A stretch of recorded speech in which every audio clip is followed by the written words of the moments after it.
Yeah, here we go. Look at that. Wednesday, November the 27th.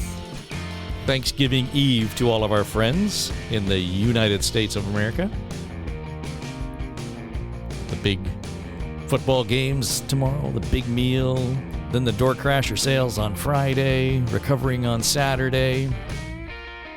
And look at that. Thanksgiving has not even started, and Donald Trump has all of his ducks in a row. As I'm recording this, the Prime Minister of this country getting set to meet with the premiers across the country. We keep calling it a virtual meeting. It's actually a remote meeting. If it were a virtual meeting, we'd have all of those VR goggles on. They're going to meet by Zoom. It's a real meeting, but they're meeting remotely. Just, I know, picky, right?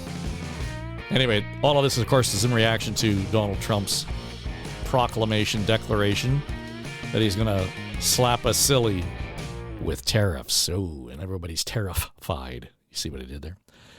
Anyway, we're going to talk a little bit more about that coming up in this program, this particular episode of Now and Next. What to expect? How did we get here?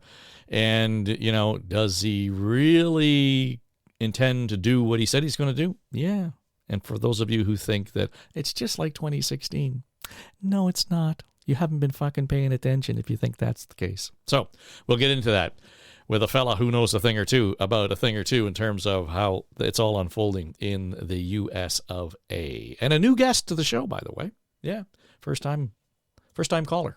Long time listener. A couple of things, though, I do want to tell you about. And some fun that's going on. You can see down on the scroll if you're watching on YouTube. I've got the connect with me on the social medias, and I've added in Blue Sky Social. I jumped in about a week ago or so, and I'm shocked at the number of folks who have found me, reached out, and we're creating this little community. And it does remind me of the early days of Twitter. So it's kind of fun to use. I'm not hung. I hate the letter count, but that's just me. But it is a little more tolerable. I'm not off Twitter. I'm on Twitter, still on our X. I'm on Facebook, Instagram, Thread, Blue Sky Social, LinkedIn. If you want to connect with me, do that at Dave Trafford is the handle. I'll get that out of me. A couple other things that you should know. Been very busy because I wanted to kind of beef up the presence of our website. So if you check out Story Studio Network, it's got to be the coolest site on the planet at storystudionetwork.com. Just fun. But in the meantime, I thought it was time to sort of give these two shows that I do a home on the interweb, and certainly Now and Next figures prominently there. And it's at Dave. It's davetrafford.com. It's not my email address, you idiot. So if you want to jump in, just check it out. And among other things, I post all of the shows that we do, both video and audio, on that page at Now and Next. And if you dip in there, you'll see that there is the talk back button. If you've got something to say, go to davetrafford.com, hit the talk back message button, and you're, 90% of the way into the show. We really do want to hear what you have to say. Some excellent comments on social media, certainly some thoughtful, not so thoughtful comments on the YouTube channel. It would be great for you guys to voice your opinion, and we'll include it in the show. I mean, don't be an asshole. Well, maybe we do want an asshole on the show. We'll just ridicule you from far. But yeah, there's some really thoughtful stuff that's going on. So jump in and let us know. Of course, the other opportunity there is you get to see what we're doing with On the Ledge, your Ontario Politics podcast. And we had a sort of an interesting development in the last week. We did a soft launch, as we call it, for the program. On the Ledge, your Ontario Politics podcast now airs Saturday mornings at 10 o'clock on News Talk 1010 in Toronto. And so it means that, if you didn't get a chance to hear the pod or whatever, you're out and about in the car, you can listen. and maybe you don't have the radio tuned to it because you're out of market, you're not in Toronto, I would suggest you download the iHeart app, and you can listen anywhere. So it's good fun. And On the Ledge, your Ontario Politics podcast, Saturday mornings, 10 o'clock on News Talk 1010.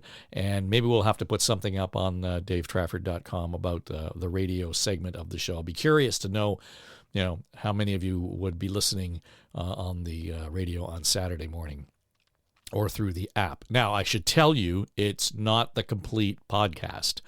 It is edited for time and F-bombs because, well, you can't say fuck on the radio, pretty much. Well, you could once, right? But you're not coming back. And so folks above me, in terms of those who run the station, would be saying, it's not worth it to get fired because Dave said fuck on the radio, right? And they're not going to let that happen. It's not a problem, but I'm just telling you, it's an edited version of what we do.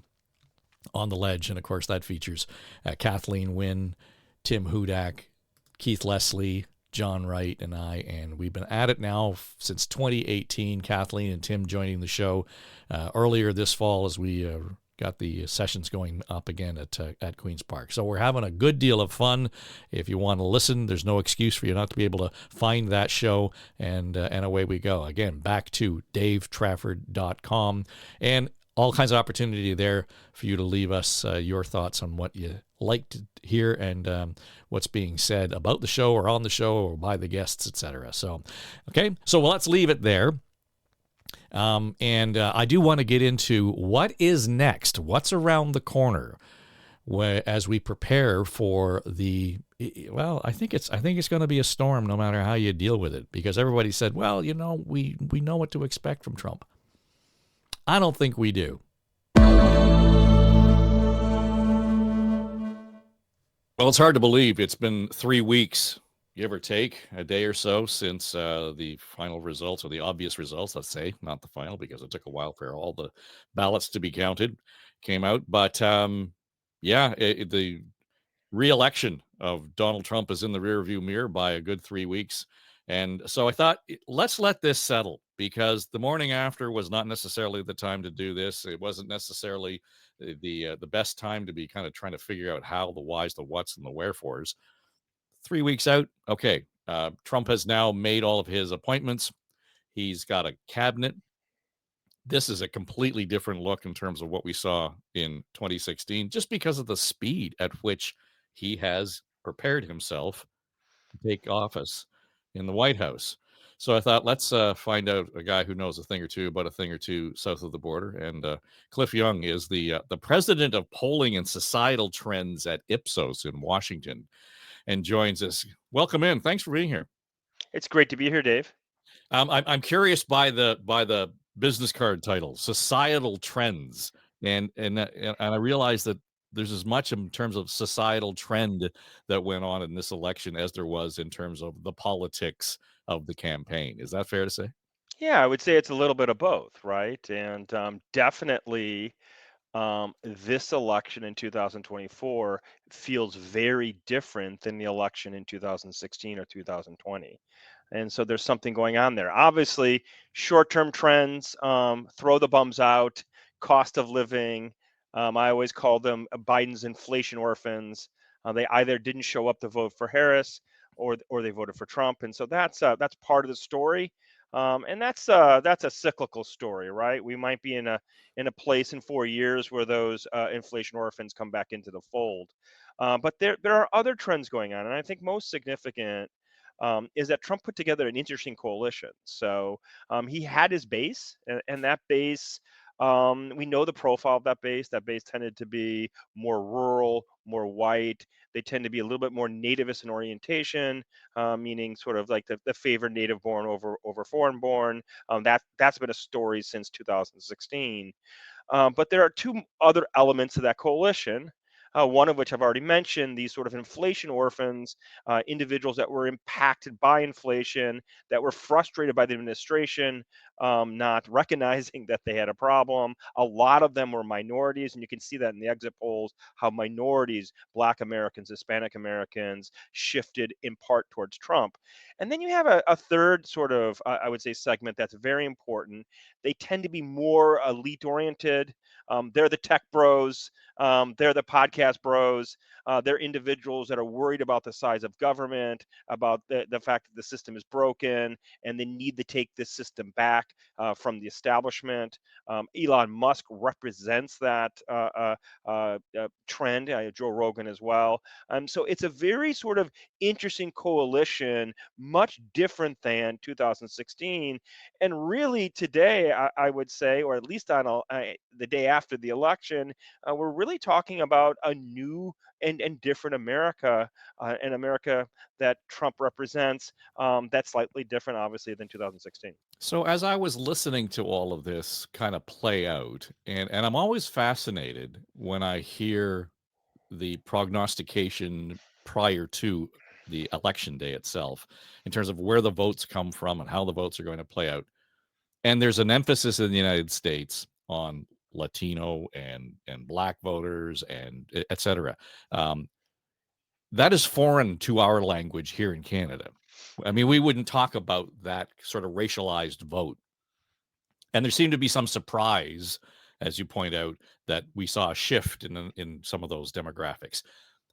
How much is that changing your lens in terms of how you look at that you know layout, the actual landscape when you're talking about where the votes reside? Is there any validity anymore, for example, in saying there is a black vote? I think that's a wonderful question, and I don't have a clear answer to that. I think that yes, America's changing. It's changing from a place where race was very important from identity standpoint. It really defined where you stood on the political fence. I wouldn't go as far as saying it's not still important because you have, 80, 85, 87, 88% of blacks still voting for Democrats. As an example. Yes, but we have a shifting America where the interests and the needs are really first front and center. My ability to put food on the table and make ends meet is more important than whether you're a Democrat or Republican. I think that's what we're seeing specifically. My worry about America and where America is going is more important than whether you're a Republican or Democrat. I do think that's there's a shift going on. And ultimately we might still look at a racialized America because it's still there, but I think it's attenuating, and I think these sort of more systemic, more existential issues are more important for many Americans. And I'll give you an example: the Latino vote, right? Which isn't was never as strong as the black vote in the United States for Democrats, but it trended and still does a Democrat. When you listen to Latinos in the border states, they had a very Trump mantle or message to their sort of reflection logic. Like, my grandparents came here, they came here legally, they worked hard, no one gets a free lunch. The schools are inundated with illegal immigrants. The Democrats have forgotten about us. We need someone to take back the country and defend the borders. And we heard that. And that just kind of goes to my initial point, which is, these more existential issues, these more bread and butter issues um, seem to have trumped sort of the more identity oriented issues in this electoral cycle. So now read the tea leaves for me moving forward. I mean, I realize, and I take issue with the media who talk about, the pollsters blew it. You didn't get it right. You didn't get it right. And I keep slapping them up the side of the head and reminding them that this is not necessarily a predictive tool. It's a measure of what has happened in the moment you ask the question, for all intents and purposes. Can it actually lead to give us an indication of what's to come? Sure. But to suggest that, you were going to have this was a completely 100% predictive. Having said all that, I want you to look forward. um, just given what you have described, in terms of that societal trend, I guess is as good a way to put it as any, and that attention to survival in some cases. I mean, that's just what we're talking about.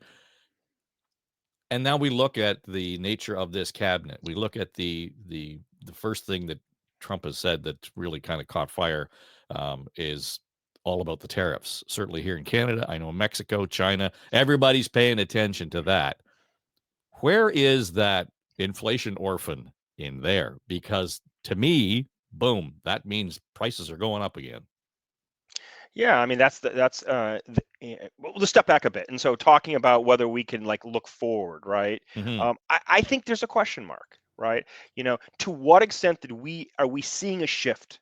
Are we seeing sort of a permanent realignment of the parties, where the Democrats are really the coastal elites together with the underclass, and the Republicans represent the middle and lower middle class? Is that a permanent shift, or is that just a pendulum swing because of inflation? So and I think that the Republicans probably are over rotating, and probably the Democrats are underemphasizing the shift. I think we're probably somewhere in the middle. I think a lot of this election was defined by the cost of living. But there is this sort of there's this widespread belief that ultimately the system is broken and it's not working for the average person. And Trump really sort of tapped into that zeitgeist at this point. And so going back to his government and sort of looking at his government, I would make the argument that his campaign represented perhaps the most populist campaign in the modern era. And I don't mean that in a pejorative sense. I mean that in a very technical sense. I mean that the policies were very or aligned with actually what people wanted.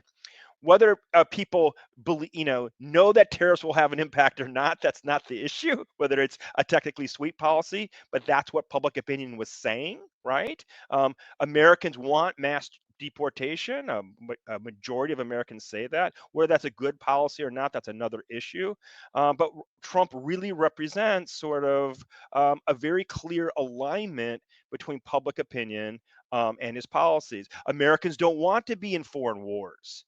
They're questioning after the forever wars whether it made any sense. We have an entire generation today of individuals that went off the war that are really questioning its merit. So again, I think that Trump and his cabinet picks really reflect, in a very raw way, what their base was saying. And what their base was saying is bring things back home, um, protect us,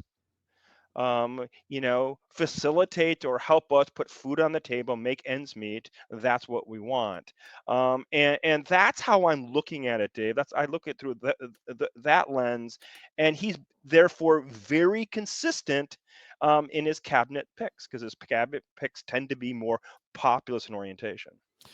Does that shorten the runway for him? Because he has set the expectations so high. He has delivered with such, I guess, aplomb, and he's been able to just with all kinds of speed and attention, and he's not backing down, so to speak. And I'm not suggesting that he should, but at the same time, his presidency pretty much started as soon as he put the final pen to paper to assign the final member of the cabinet, and it's not even Thanksgiving. So we're still, does that 100 days in office actually get shortened in terms of the expectation and the runway for him? Yeah, that's a good question. And I would just say, so historically speaking, whether we're talking about the United States or just, more globally, we know that governments have between 100 days and about 6 months. That's the period in which their approval ratings are the highest. They're most likely to get through their agendas. And I think he's very keenly aware of that right now. And he's already making moves, from a policy perspective, at least at a high level. You're looking at the issue of tariffs, for instance, specifically. He understands that he has that very short window. I would add to that is that we don't have experience with more populist oriented governments in the United States, once again, at least in the modern era. But we have a lot of experience in other countries with populist oriented governments, Latin America being one of the regions. Indeed, I spent 10 years in Brazil. I pulled all over Latin America. I knew it pretty well. And this sort of the trajectory of populist governments is basically they work until they don't work. And so, they work electorally really well because public opinion typically is policy agnostic. They don't care how it's done, they just want it done. I want to put food on the table. I want my kids to be healthy. I want to be safe walking in the streets.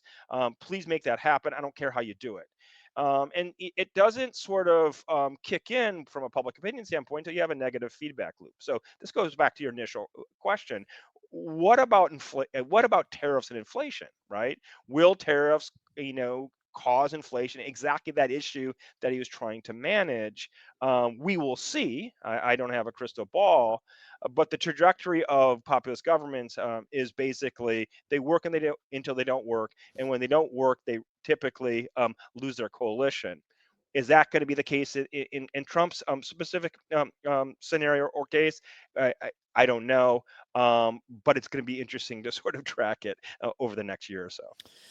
So where was the blind spot here? Because there were very few who would have, even who were leaning towards Trump being the better choice, who would have seen this sort of the depth of his mandate. Um, and we didn't get it in the media. And while the polling reflected a tight race, it didn't. I don't think it got down to what you talked about, granular at a very local level. And maybe that's just the nature of the electoral college in the United States. He won all the swing states, the key states there. Where was the blind spot, do you think? Because the Democrats certainly had it, and some of the Republicans themselves had it. Yeah, well, from a forecasting standpoint, not just a polling standpoint, the forecasting standpoint, I think a lot of the models were clearly showed that Trump had the advantage, and so Trump dominated the fundamentals. The fundamentals being the main problem. The main problem was cost of living. The candidate strongest on the main issue wins 85% of the time. Not all the time. There's 15% where they don't, but like he was in a strong position, historically weak incumbent, and Kamala didn't go through a primary, didn't have the popular mandate. So there were elements there ultimately that suggested that he was in a strong place. I think we told the story. I'm talking about the industry. I think we told the story fairly well. I think we talked about cost of living. We talked about widespread belief that the system is broken and a need for a strong leader to take it back. And that was very sort of. I think that was clear and it was measured in different ways. I don't think we put all the pieces together as clearly as we can see it now. And so, indeed, everything's so much clearer after it happens, right? So, we talked about each of those elements. We talked about the cost of living. We talked about kind of systemic distrust and anti-establishment sentiment, right? We ultimately talked about what looked to be these inflation orphans and an attenuation among minorities relative to Biden, because we could really see that in his approval ratings. But I think putting it all together, we had the elements, but it wasn't so clear. But obviously, it's very clear now. And just going back to my initial point, it's a very popular mandate. It's a very populist mandate, and I think that his cabinet picks and his moves are just suggestive of that. I wonder, and every time I talk to all my pollster friends, they're looking at this and they're deciding you've all got your own methodologies and you Mm. acknowledge each other's and so on. And the real science of the polling and the research that you do is critical in terms of how those numbers pop out. What have you learned from this? Because I'm assuming that you go back and you look at, okay, this is what we saw. We got this right. This is where we probably should have refined that, this, and the other thing. Does that affect your methodology moving forward? There's two levels, right? And so, like analytically speaking, contextually speaking, I think we did, like I said, I think we did a pretty good job. I think we understood the broad trends. How they would manifest themselves was a little bit more uncertain, right? But we knew there was, as I said before, this anti-establishment trend. There was this, rejection of status quo because of inflation. We knew those elements were there, and so I think we did that pretty well. I think what you know where we need to reflect more as an industry is on our point estimate. And so what do I mean by that? So it's like actually what the poll says, right? So, you know, will Trump win? Will Harris win? And obviously that's always a fuzzy measure, right? We're dealing with lots of different variables that are varying. But But ultimately, I if dare say you're also dealing with a media that insists on that answer. yeah, That's the but problem too. yeah, it's sort of a vortex that we can't get out of. And Right. Yeah. Yeah. I've reflected a lot on how do you communicate uncertainty when uncertainty is not wanted, right? Everyone wants certainty. It's very difficult, Dave. It's an information vortex, right? But just going back to that, if you look at the global standard, the average error globally, 30,000 polls, 351 elections. It's an article actually that was published by some professors in Nature, so a peer-reviewed, well-regarded scientific journal. The average error is 2 per candidate.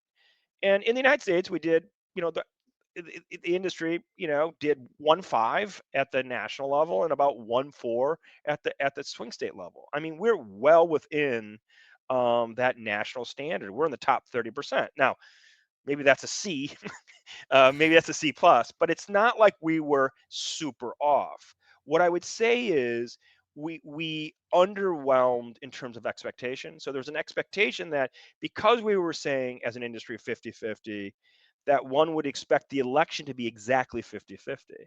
And it wasn't. There was a slight trend towards Trump, and he kind of ran the board. And so we have had going into election night a certain perspective as an industry, and it didn't unfold like that. And that's always that's always problematic.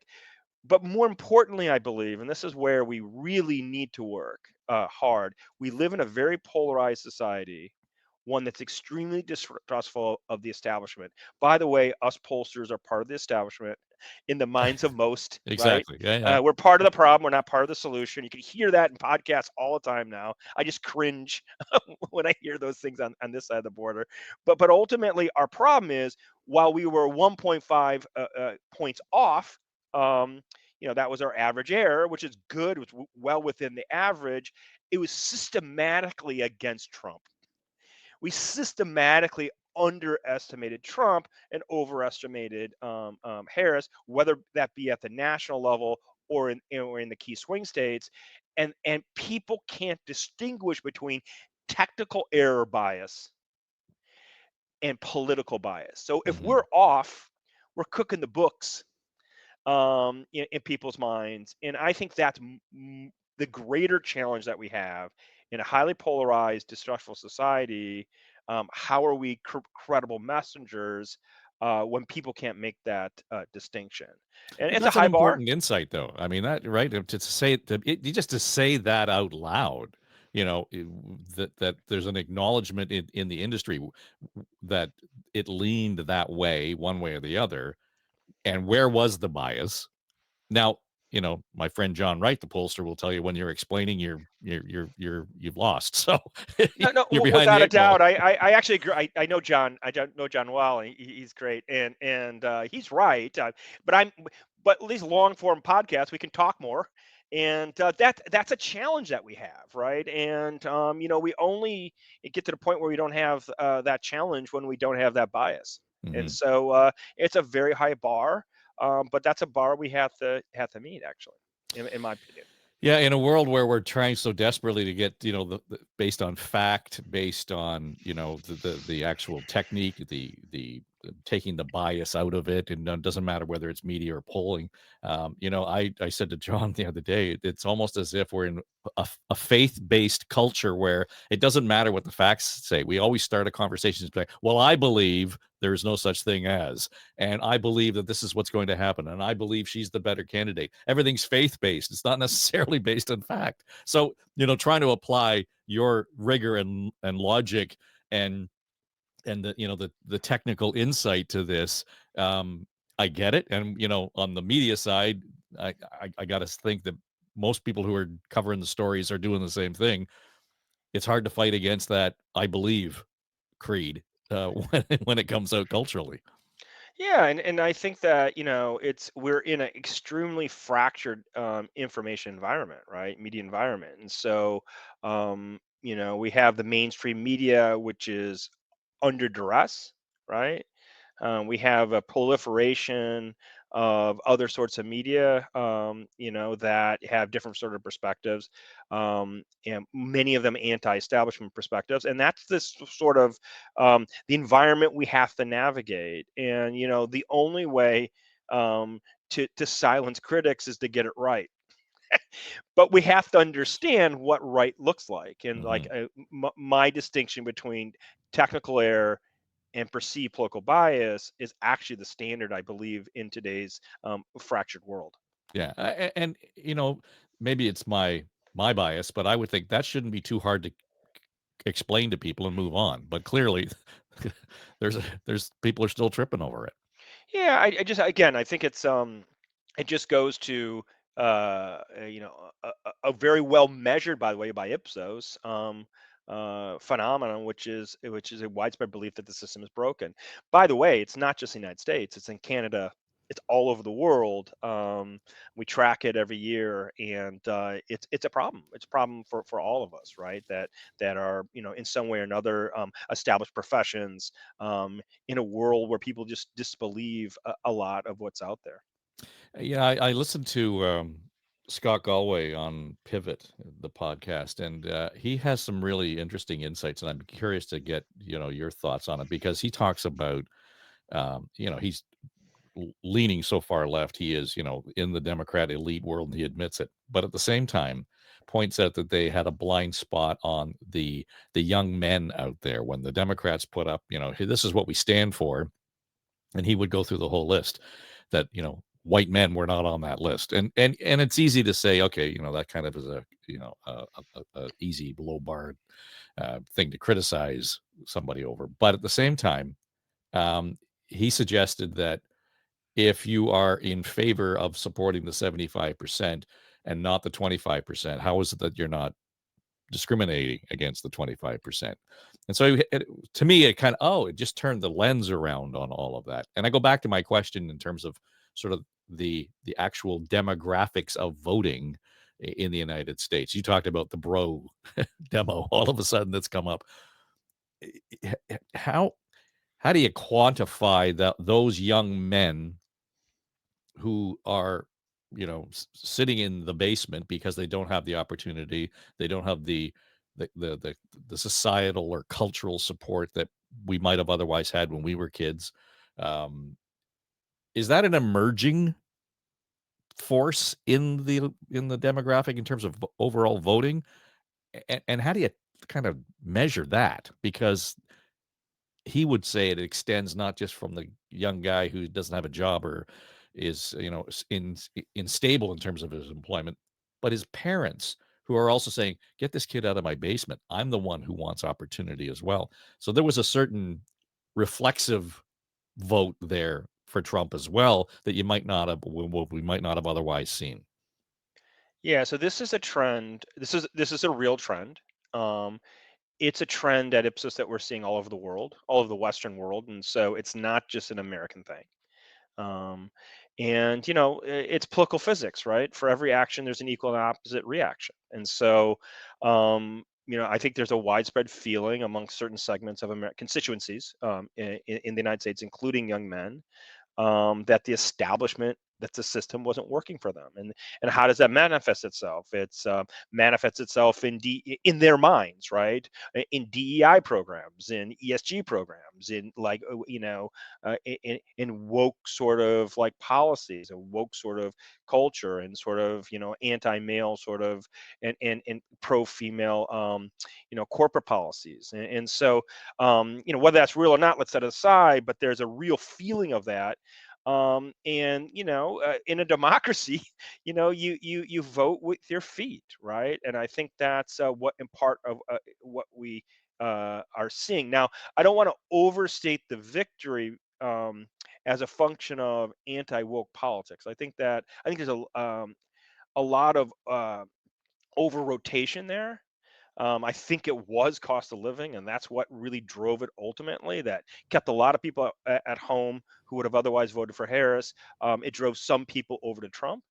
Uh, but there is this other strain. We talking about this sort of, the bro thread, and I was talking more of it about at the elite level, right? We have a bifurcation of the elites in Silicon Valley. We're seeing that now.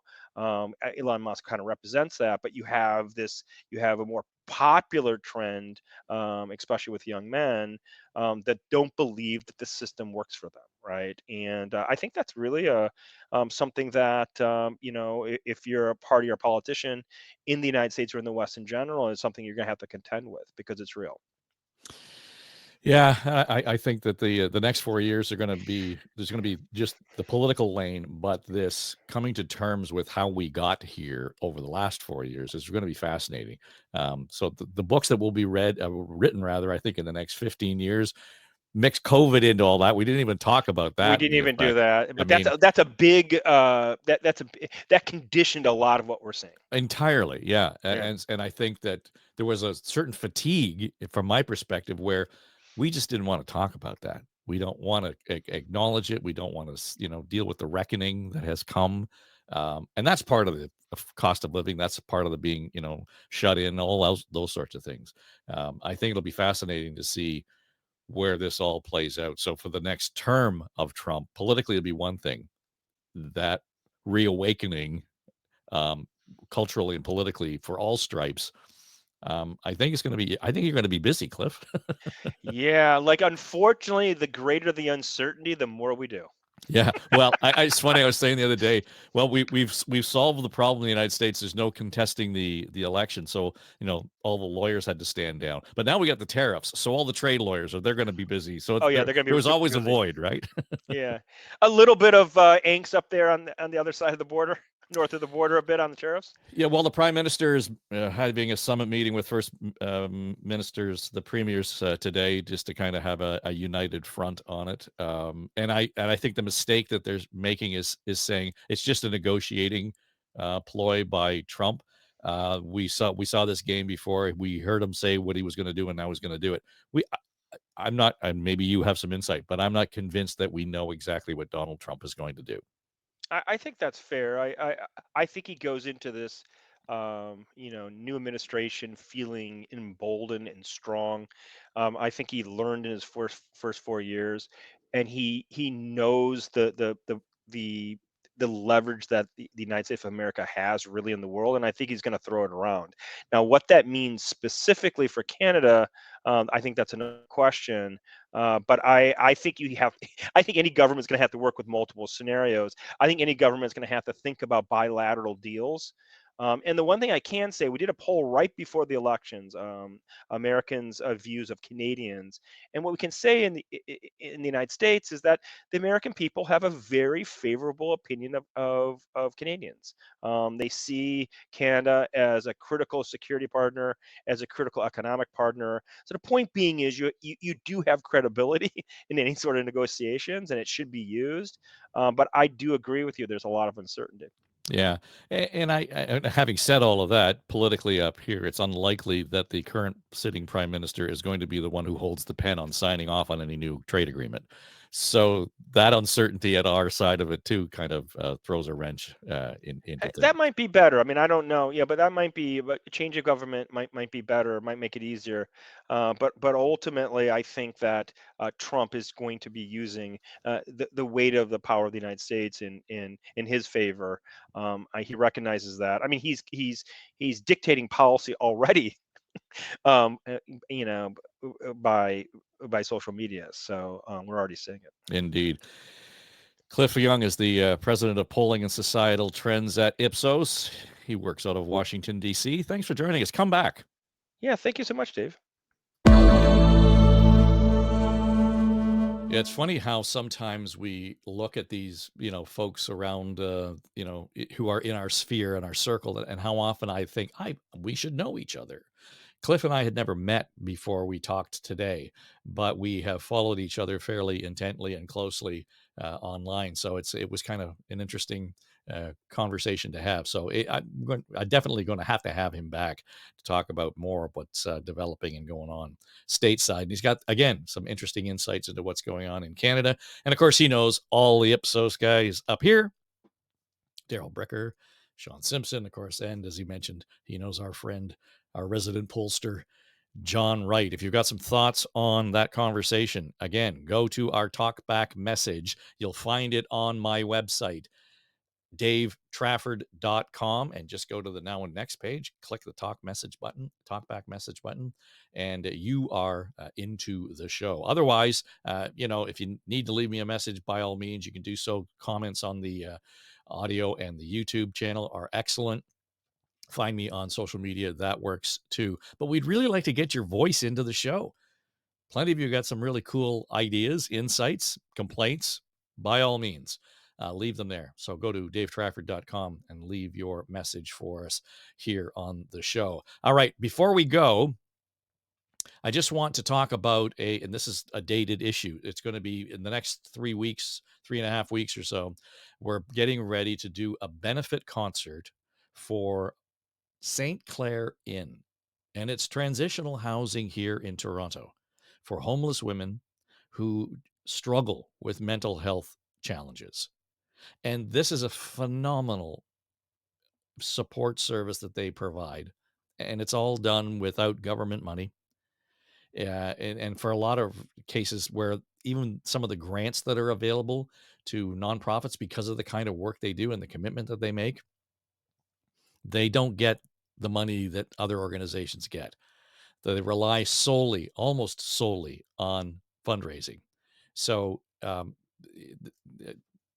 we've stepped up. We're going to do a Christmas show. It's a show that I wrote. It's called The Promise. And we're running it on 3 shows on December 20 and 21st, 2 evening shows and a matinee. If you can at all help, that would be great. stclairin.com/events. I will put that link in the show notes to this show. If you're watching on YouTube, I've got the poster up there. There's a QR code. You know what? Just activate that QR code. It will take you directly to the page that describes everything we're doing, tells you all about St. Clair Inn, and you can buy the tickets. This is a family-friendly show. It's good for kids.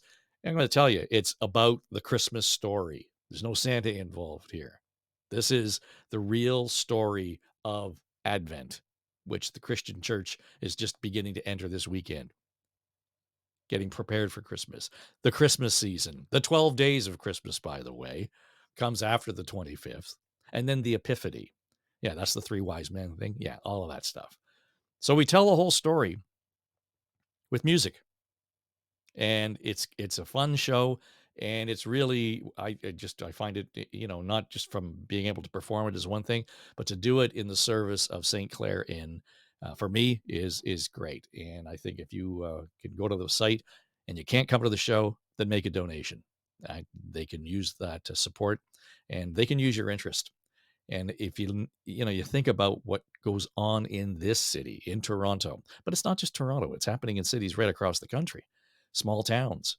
Homelessness is such a pervasive and insidious disease. We need to do something about it. So, I said it's the least I can do. And like I always say, I like doing the least I can do. So if you want to do the least you can do, step up, go to the website. Again, the link is in the show notes, and do the least you can do. Help us make room at the inn this Christmas for St. Clair Inn. All right, that'll do it for this week. Coming up next week on Now and Next, we've got our cast, our comms and strategy team, and that's always a fun time, so you won't want to miss it. In the meantime, subscribe to the channels. Make sure that they'll pop up with notifications so that you won't miss a thing, folks, and we'll make sure that we flag it all for you, and we're always grateful that you join us here on Now and Next. I'm Dave Trafford for Story Studio Network. Pay no attention to that man behind the curtain. Now and Next is Story Studio Network's flagship podcast, produced by our chief executive producer, Dave Trafford, and supported by our entire SSN team, including our senior producers, Becky Coles and Jen Hudson. Our technical producer and audio editor, Mike Trutler. Jamie Nickerson is our production manager, and our sonic logo designer is Greg McDonald. Also, I'm Erin Trafford, Queen of the Universe. And that's all I have to say about that. Okay, everybody, that's a wrap. This is SSN. Story Studio Network.